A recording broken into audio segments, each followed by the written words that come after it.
Բարի երեկո, հակակոռուպցիոն շաբաթն է եթերում, ես Արտուր Հայրապետյանը, այսօր հյուրընկալել եմ դերասանուհի Ռոզի Ավետիսովային։ Բարի երեկո, Ռոզի։ Բարի երեկո։ Ես կուզենայի հասկանալ, ինչ ունեինք պատերազմից առաջ և ինչ ունեինք այսօր։ Ունեինք հայրենիք։ Այն հայրենիքը, որը կոչվում էր Արցախ, որի կարելի ասել մեծ մասը այսօր չունենք։ Ունեինք հրաշալի սերունդ, կյանքեր, որոնք ցավոք այսօր չունենք։ Հայրենիքը հույս ունենք, որ կվերադարձնենք, բայց կյանքերը ցավոք չենք կարող։ Դու միակ չասեմ, հա, եզակի մարդկանցից էիր, ովքեր չմասնակցեց հեղափոխությանը, այսպես ասած։ Դուր չեկար, չմասնակցեցիր քայլերթին և ինչ էր, բողոք չունեիր նախորդ իշխանություններից, թե տեսակով այնպիսին ես, որ դուրս չես գալիս փողոց։ Ոչ, սա մի փոքր կարելի ասել մասնագիտական հոտառություն է։ Ես այդպես եմ այդ ամեն ինչը վերնագրում, որ բաներ կար, որոնցում դու հասկանում ես, որ բեմադրություն է։ Ու սուտը, սա երևի թե, չգիտեմ, մասնագիտական է, հա, ձևավորվում քո բնավորության և քո արյան մեջ, դու ընկալում ես, որ սուտ է և չես հավատում, և նաև չես տեսնում այն մարդուն, ով կլինի քո լիդերը, ում դու կհավատաս, ում հետևից կուզես գնել։ Սա եղել է հիմնական պատճառներից մեկը։ Բողոք մենք երբեք չենք ապրել են Հայաստանում, որի մասին երազել ենք։ Եվ բողոք ունի մեզնից ցանկացածը, բայց պետք է հասկանալ, ինչ ենք կորցնելու, ինչից ենք ուզում հրաժարվել և ինչ ենք ձեռք բերելու։ Ձեռք կբերենք արդյոք այն, ինչ մենք ուզում ենք, թե կլինի ավելի տխուր պատկեր, ինչպիսին հիմա է։ Բայց կար նոր գաղափար, նոր Հայաստան։ Կար, հրաշալի էր, մարդիկ հավատում էին դրան, ուզում էին հավատալ։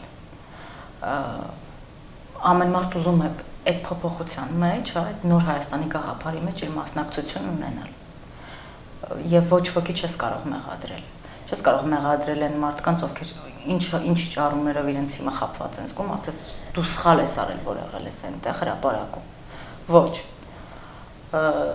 Ես կարծում եմ ճիշտ էին և այն մարդիկ, ովքեր որ եղել են, և այն մարդիկ, ովքեր որ ինչ-ինչ պատճառներով գուցե չեն եղել։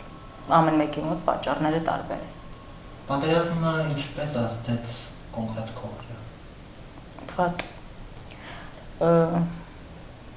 Մարդկային առումով կարծում եմ ցանկացածի վրա պատերազմը ազդեց շատ վատ, շատ տխուր և մենք երկար վերականգնողական փուլ ենք ունենալու։ Առաջինը որպես մարդ, որպես քաղաքացի, մարդ, որը կորցրել է իր եղբայրներին, այսպես ասենք, որովհետև բոլորս հիմա մի գաղափարի շուրջ ենք մտածում և բոլորս մի ընտանիք ենք այստեղ հարևան, ծանոթ, անծանոթ չես նայում, մենք բոլորս մի ընտանիք ենք, այո, և այդ ընտանիքի անդամներից շատերին մենք կորցրել ենք ցավոք ու այդ կորստի արդյունքում ձեռք չբերեցինք այն, ինչի համար վճարեցինք նրանց գնով, ինչը որ ամենասարսափելին է։ Պատերազմի առաջին օրվանից մինչև ընթացքը, հա, և որ մենք անընդհատ լսում էինք, որ մենք հաղթելու ենք, և այսպես ոգևորություն կար, չէ, նաև։ Ոգևորությունը պետք է լիներ, այդ լավ էր, կոչերը բոլորը լավ էին, բայց երբ մտնում էիր, չգիտեմ, օրինակ Facebook, տպավորություն էր, որ մենք արդեն հաղթել ենք։ Եվ ամեն ինչ որ առումով չափազանցված էր դրա համար, երբ որ եղավ արդյունքը և մենք հասկացանք, որ ոչ, մենք չենք հաղթել, մենք պարտվել ենք և մի բան էլ ավել, սա շոկային էր և կարելի էր այդ ամեն ինչը մի փոքր ավելի մեղմ անել եւ մի փոքր ավելի տեղեկացված լինել ընթացքում, ինչ է մեզ սպասվում, գոնե մտածենք, որ տարբերակ կա, իսկ մենք մտածում ենք, որ պարտվելու տարբերակ չկա, այսպես էր մեզ ներկայացվում։ Այո։ Եվ նաև ստացվեց, որ մենք ստորագրեցինք, այսպես ասած, մի փաստաթուղթ եւ մինչ օրս չգիտենք այդ փաստաթուղթի բուն էությունը, հա։ Չգիտենք եւ չգիտենք ինչ է մեզ սպասվում։ Մենք համատարած անորոշության մեջ ենք, անորոշությունից ավելի սարսափելի բան չկա։ Մենք չգիտենք մեր վաղը, մենք չգիտենք մեր 2021-ը ինչպիսին է լինելու, ինչ է մեզ սպասվում։ Ցավոք մտածում ենք գուցե էլի ինչ-որ բան դեռ պետք է կորցնենք, բայց չգիտենք դրա մասին, գուցե էլի վատ անակնկալներ են լինելու, մենք համատարած անորոշության մեջ ենք եւ չենք կարողանում ոչ մի նպատակ ունենալ ինչ-որ եւ կյանքի առումով, եւ կենցաղի առումով, եւ մասնագիտական առումով, հա, մենք արհեստական պաուզայի մեջ ենք, ուղղակի կանգնած ենք բոլորս ինչ-որ տեղում, ինչ-որ վատ կետի վրա, ու չգիտենք մեզ հետ ինչ կլինի։ Ինչ պետք է անել այս դեպքում, որովհետև եւ որ պատերազմը պարտվում ես եւ ինչ պետք է անի իշխանության գլուխը, հա։ Պարտվող երկիր ես եւ նաեւ քո հետ հաշվի չեն առնում գերտերությունները։ Բարդ է լինել փոքր երկրի ղեկավար։ Դա պարզ է, պարզից պարզ է եւ պիտի լինի մի գերտերություն, այդպես է, որի հովանու ներքո, այսպես ասած, դու կարող ես ինչ-ինչ դիվանագիտական հարցեր լուծել ի օգուտ քեզ։ Դու պետք է կարողանաս առաջինը լինել դիվանագետ, որովհետև դու մի երկրի ղեկավար ես, որի շուրջ բոլորը միայն թշնամիներ են, որոնք դարերով փորձել են քո ժողովրդին կրոնափոխ անել, քո տարածքը գրավել, քեզ ոչնչացնել։ Հիմա Թուրքը ունի կոնկրետ նպատակ ոչնչացնել, վերացնել աշխարհից երեսից հային։ Թուրքը միշտ ուներ այդ նպատակը եւ այդ նպատակը չի փոխվել։ Եվ մենք ինչ արեցինք։ Մեր պատասխանը ո՞րն է։ Չունենք մենք պատասխան, որովհետեւ մենք չենք աճել ու չենք դարձել այն պետությունը, որը կարող է պատասխան տալ։ Իսկ հիմա եւ որ մենք չունենք պայքարելու տարբերակ։ Մենք քիչ ենք։ Մենք զինված չենք։ Մեր երկրում պառակտում է տեղի ունենում։ Մենք անընդհատ մեկս մեկից դեմ պայքարում ենք, կռվում ենք մենք ունենք մեր ներքին թշնամին եւ նաեւ անընդհատ փորձում ենք մեկս մեկից թշնամի դարձնել։ Մեր ներսում ապրում է մի անբացատրելի նախանձ ու ատելություն։ Ինչը որ հիմքից քանդում է մեզ։ Ինչի արդյունքում որ դա այսօր չէր, դա կար։ Դա կար, դա կար եւ դրա արդյունքում հիմա մենք ունենք այն ինչ ունենք, ինչ մնացել է մեզ դրա արդյունքում, որովհետև երբ որ դու ներսից թույլ ես, երբ որ դու ներսից միասնական չես, եւ ոչ մի ռեսուրս չես կուտակել ժամանակի ընթացքում, որպեսզի կարողանաս արտաքին թշնամու հետ պատերազմել եւ նրան հաղթել, քո ֆինալը կոպիտ ասած այսպեսին է լինելու։ Սա եթե նայենք այս վերջին, չգիտեմ, 30 տարիներին, կարելի է ասել սա ինչ որտեղ նաև տրամաբանական էր, որովհետև դու պատերազմում ես գերտերությունների հետ ու չունես զենք, դու պատրաստ չես պատերազմել, սա այն պատերազմը չէր, որ սա պարտիզանական պատերազմ չէր, սա այն պատերազմը չէր, որ դու պատրաստված չլինեիր ու մտածեիր հայրենիքի հաղթանակի մասին ու պահել քո հայրենիքը։ Ինչ պետք է մենք անենք, որ չարեցինք։ Զինվել։ Դե մենք լսում էինք վարչապետից, որ մենք շատ լավ մենք գիտեինք, որ կիսապատերազմական երկրում ենք ապրում եւ ունենք միլիոնավոր մարդիկ, ովքեր որ գումար են ունեցել, այդ գումարը դուրս են հանել, դղյակներ ունեն, հազար ու մի պատմություններ են լսել եւ այդ դրա դեմը չեն կարողացել առնել։ Մենք լսել ենք, մենք նոր իշխանությունն էլ էր ասում։ Փոխեր, չէ՞։ Ավելի շատ փոխեր, որովհետեւ բոլորս էին խոսում։ Նոր իշխանությունն էլ էր ասում բաներ, որոնք ուզում էին մենք լսել ու մեր ականջաշոյեր։ Հին իշխանություններն էլ էին ասում բաներ, որոնք բայց մի բան է ասել, մի բան է դա իրագործել։ Հիմա մենք հասկացանք, որ դրանք ընդհանրապես Շեքսպիրի ասած բառեր։ Ինչ պետք է անել։ Հիմա թողենք Վարչապետը մնա, թե գնա։ Դուք որպես Հայաստանի Հանրապետության քաղաքացի ինչ կարծիք ունեք։ Այն որ վարչապետը պետք է գնա, դա նաև ինքն իրեն փրկելու համար կարող է անել։ Դա ճիշտ կլինի առաջինը որպես մարդ, որովհետև իրավիճակը խայտառակ է եւ նա պետք է հեռանա, բայց վարչապետը հրաժարական կտա ու ով կհաջորդի նրան։ Ու այո։ Ինչ կլինի Հայաստան։ Դու չես տեսնում քո վաղվա օրը ու ոչ մեկին չես տեսնում ու մեծ կարող ես հեռանկարներ կապել ու ասել այ այս մեկի հետ կլինի այն Հայաստանը, որի ոչ թե որի մասին մենք երազում ենք, այն որ երազում ենք այդ Հայաստանը դեռ չի լինի։ Գոնե այս իրավիճակից, այս անորոշությունից դուրս գա երկիրը։ Որովհետև անդադ գյուղեր ենք հանձնում, տարածք ենք էլի, անդադ հանձնում ենք, չգիտեմ, արդեն 2 ամիս է, ինչ 2 ամիս ավել արդեն։ Եվ ամսից ավել պետության այսպես ղեկավար ունենք թե չունենք, որովհետև անհատական խնդիր ունենք եւ չենք լսում, որ պետության ղեկավարը հակադարձի հակառակ կողմին կամ չգիտեմ, ինչ որ մի բան չկա, որ պետության ղեկավարը հիմա ոչինչ չի անում, ինքը բացառապես խույս է տալիս հիմա, ցանկացած հարց ու պատասխանից։ Ոչ մի լուծում չի հետո։ Մնալու դեպքում չեմ կարող ես հստակ ասել ինչ կփոխվի, բայց իր մնալու դեպքում չեմ կարծում, որ գլոբալ լավ փոփոխություններ կլինեն, որովհետև եթե մի փոքր լավ փոփոխություններ էին մեզ սպասվում, կար 2 տարի, 2.5 տարի, ճիշտ է, 2.5 տարի, 2.5 տարին քիչ ժամանակ չի ինչ փոխվեց 2.5 տարի։ Ոչինչ։ Որևէ բան։ Ոչինչ։ Նույն գորշ իրավիճակն, ոչինչ չի փոխվել, որովհետև այն ինչ ասում էր իշխանությունը, մինչև իշխանություն գալը, ոչինչ չիրականացրեց, ընդհանրապես ասում են, որ ինչպես բոլոր նախընտրական արշավների ժամանակ բոլոր լավ բաներ են ասում, բոլորը լավ խոստումներ են տալիս, բայց գործի մեջ ոչինչ չփոխվեց։ Մենք էլի ապրում ենք նույն ձև, ցանկաց, չգիտեմ, բանվոր դասակարգը, դերասանները, մյուսները, բժիշկները, ուսուցիչները, բոլորը ոնց ապրել են, այնպես ապրում են մարդիկ։ Իսկ ինչ ես կարծում, ժողովուրդը որպես այդպեսին համաձայն է իշխանության փոփոխությունը գնալու դեպքում, թե ոչ։ Համաձայն է իշխանափոխության, թե ոչ։ Այո, որովհետև Կարծում եմ այս պարտությունից հետո, այո։ Կարծում եմ այո։ Վստահությունը կորավ, հա։ Եվ վստահությունը կորավ, եւ հիասթափություն, եւ կորուստներ, իհարկե, ոչ ոք չէր սպասում այսպիսի վերջաբանի, ոչ ոք։ Եվ այն մարդիկ, ովքեր հեղափոխության օրերին կանգնած էին այնտեղ, եւ այն մարդիկ, ովքեր կանգնած չէին, ոչ ոք նման վերջաբանի չէր սպասում։ Եվ կարծում եմ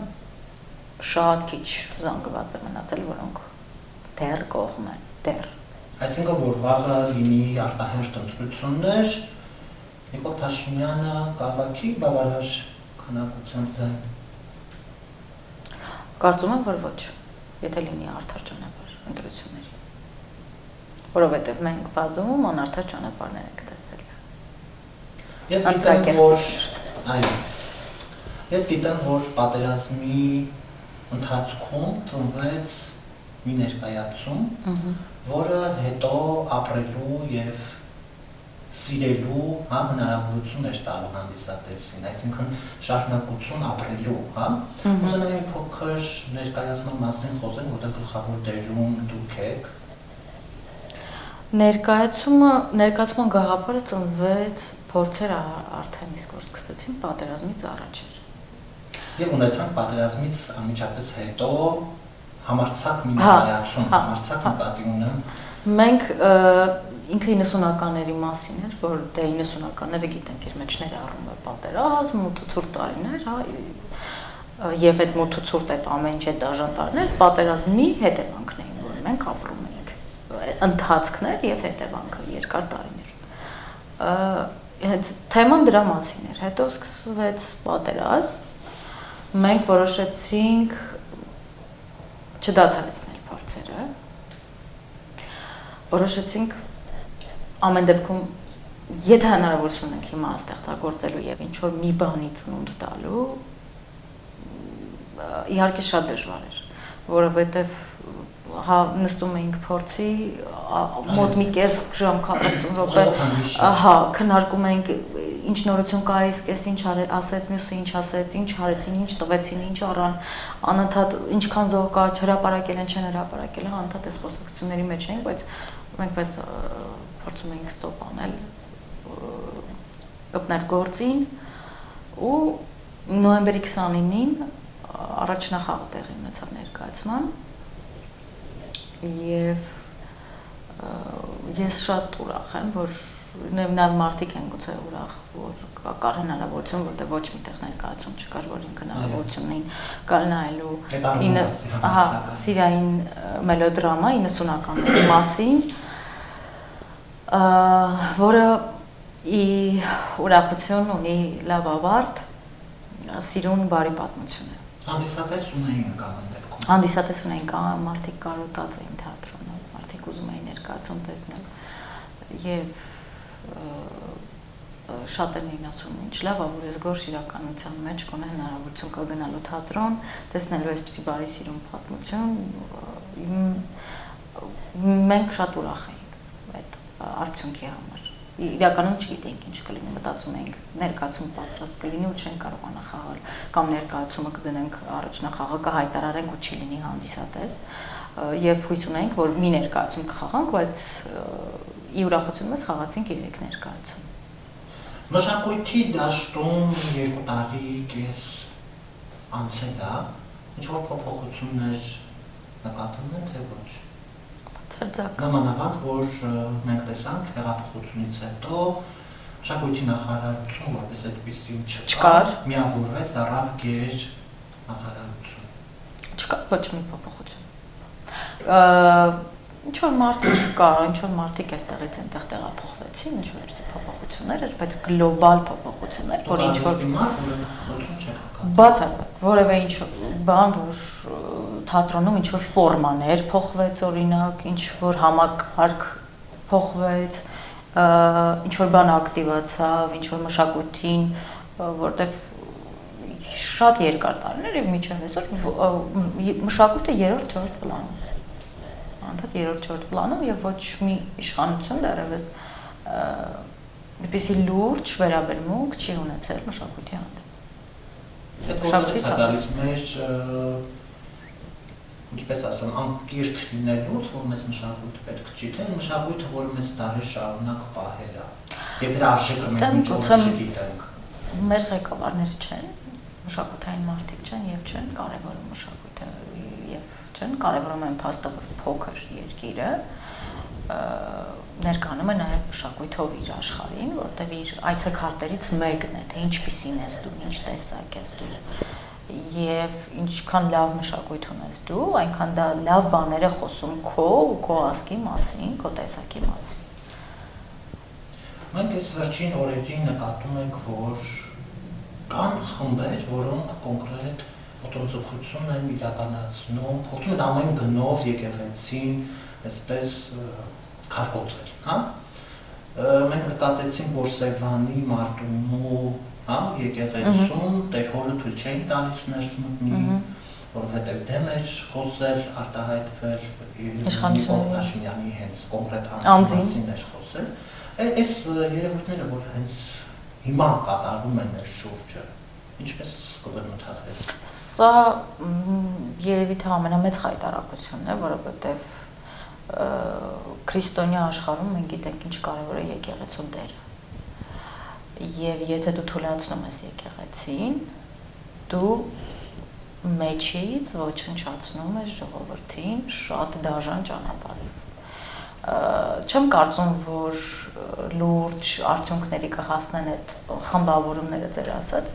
ես դրանց նայում եմ մանր մունր խուժաններ, որոնք փորձում են ինչ-որ բան անել,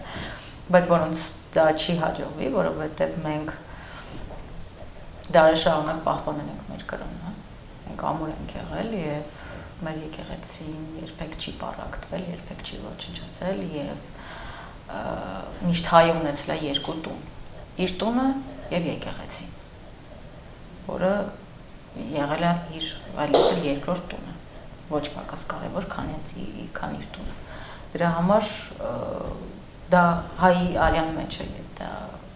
վերաբերմունքը առ եկեղեցի քրիստոնյայի փոխել հնարավոր չէ։ Հասարակության մեջ կան պարակտումներ, թե ոչ։ Մանավանդ այս օրերին, որ մենք անդադ ներվի վրա նստած ենք եւ մեր ամեն մի խոսքը կամ ավանցանցում ինչ որ գրառում անելուց հետո հայտնվում են ինչ որ մարդիկ եւ սկսում են մարդկանց վիրավորել։ Այս ամբողջը որտեղից եկավ։ Այդ ամբողջը, այս համացանցային ակտիվությունը, որ բոլորը դարձել են նախ քաղաքագետ, բոլորը կարևոր էր, որ իրենց կարծիքը հայտնեին ինչ հարցերի շուրջ,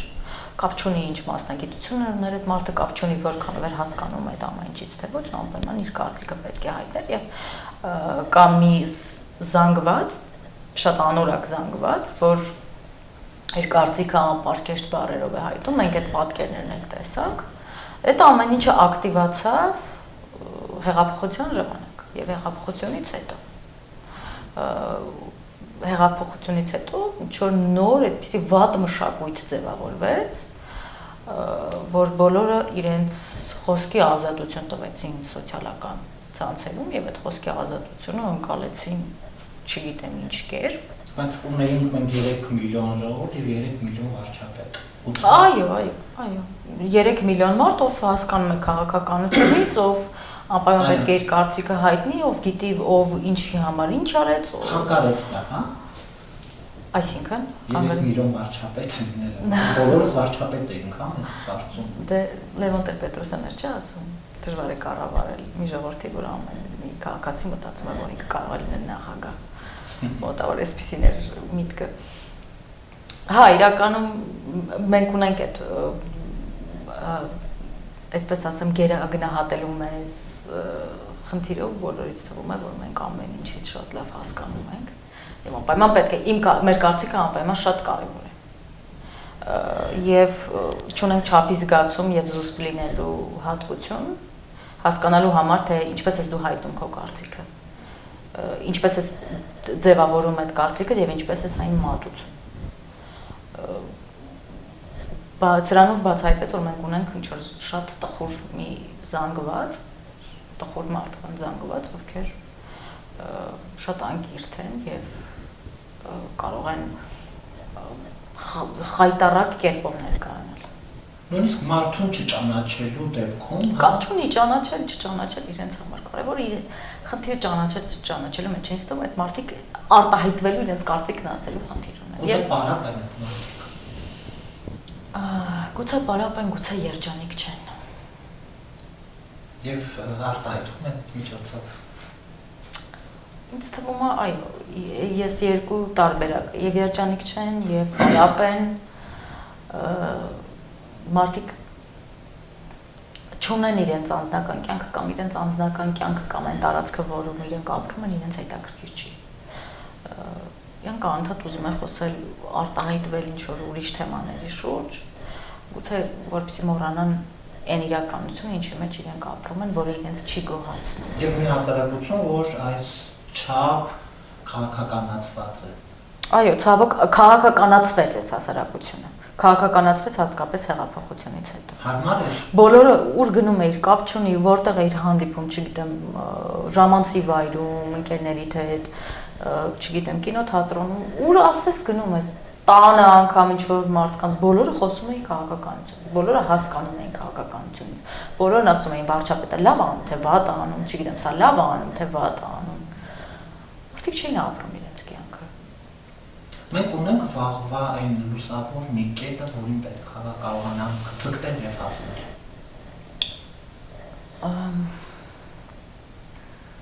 Դժվար է ասել։ Հուսով եմ, որ ունենք։ Եվ Համենայն դեպս ես մտածում եմ, որ հանձնվելու իրավունք չունենք, ես ինքս այդպեսին եմ մտածում եմ, որ ինչ էլ լինի, հանձնվելը դա ելք չի։ Ինչ է պետք անել։ Պետք է պայքարել, ով ինչպես կարող է։ Մեկը իր գործը լավ անելով աշխատելով, մյուսը թե ինչ որ նպատակ դնելով ու հասնելով ամեն մեկը իր ոլորտի մեջ, իր տեսակի մեջ պետք է չհանձնվի։ Գիտես, օրինակ պատերազմի երբ որ պատերազմը էր, ստացվեցին կամավորական, այսպես ջոկատներ ասեմ, հա, որտեղ մարդիկ ով ինչ հնարավոր էր, կարողացավ ներդնել եւ հասնել մի բանի, որ մենք պետք է կարողանանք հաղթել Այո, կար միասնականություն։ Այո, եւ այդ միասնականությունը ինչպես է ստացվում, որ հայը մի շրջանում միասնական է, մի շրջանում միասնական։ Պարադոքսալ ենք մենք շատ։ Մենք կարող ենք ինչ որ դժբախտության մեջ եւ ինչ որ պահի մեջ շատ միասնական լինել եւ ինչ որ մի շատ անիմաստ բանի շուրջ պարակտվել։ Մեր տեսակն է ցավոք այդպեսին։ Բայց այն որ պատերազմը նաև ցույց տվեց մեր դեմքը լավ առումով, թե ինչպեսին կարող ենք լինել, որտեղ բոլորը ունեին մի ընդհանուր գաղափար, մի ընդհանուր նպատակ, դա հայրենիքն էր։ Բոլորը հավաքվել էին այդ գաղափարի շուրջ, ով ինչպես կարող էր։ Դա ուղղակի հրաշալի էր։ Դա ուղղակի այն պահներ, երբ դու երջանիկ ես ուզվեցի այդ այն պահներ, որ դու երջանիկ ես, որ հայ ես ծնվել։ Դուք ամենասկզբում ասացիք հայրենիքի կորստի մասին եւ ուզենայի վերջում հարցնել հայրենիքը հենց հիմա ինչ որ փորձել ենք պահել, հա, ինչ գույնի է։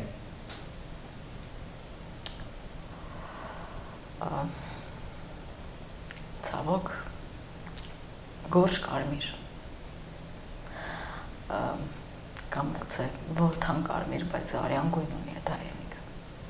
որովհետև մեր կորուստները շատ մեծ էին ու մենք հրաշալի սերունդ կորցրեցինք ու երևի թե հայրենիքը հենց այդ տղաների արյան գույն ունի այսօր։ Անունդի պրոնքին եւ դեպի ներս։ Փորձենք դեպի ներս գալ միասնական լինել։ Միասնական ու նորից այնպեսին ինչպեսին այդ օրերին էինք, որովհետև սիրուն էր այդ ամեն ինչը։ Սիրուն էր այդ միասնականությունը ու սիրուն էր հայը հենց այդպեսի։ Որովհետև մենք ցանկացածս ուզում ենք այդպիսի հայ ճանաչել ինքներս մեր մեջ եւ դիմացինի մեջ։ Եվ մենք երիներ ունենք Աստված, որ ուր առաջ նրանց վերակացնի։ Աստված։ Շնորհակալ եմ հետաքրքիր զրույցի համար։ Ես շնորհակալ։ Այսքանը կհանդիպենք